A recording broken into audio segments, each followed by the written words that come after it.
এদেশের মানুষদের আইডল কোনো আর্মি সদস্য নয়, বরং সে দেশের ক্রিকেটার বা ফিল্ম স্টার হবে, সে দেশের মানুষ তো জিরোতেই আউট হবে। দেশের জন্য আসল লড়াই আমরা মূলত দেশের সীমানায় লড়ে থাকি, নাকি এই ২২ গজের একটা মাত্র পিচে। সেই অফিসের বাইরে কিছু সংখ্যক সাধারণ মানুষ আন্দোলন করছেন। তাদের আন্দোলনের কারণ কি? বলছি।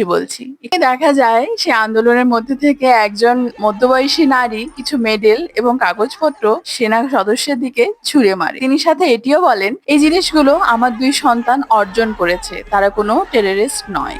সেই নারী তার শরীরে পেট্রোল ঢেলে আগুন জ্বালিয়ে দেয়। কর্মকর্তাকে তার উপদস্থ কর্মকর্তা ডেকে পাঠান। তিনি বলেন, এই কেসে তৎক্ষণাৎ ইনভেস্টিগেশন করো এবং এটা শেষ করো। তখনই সেনা কর্মকর্তা বলে, জি, আমার কাছে এই কেস ইনভেস্টিগেশন করার জন্য একজন ভালো মানুষ আছে।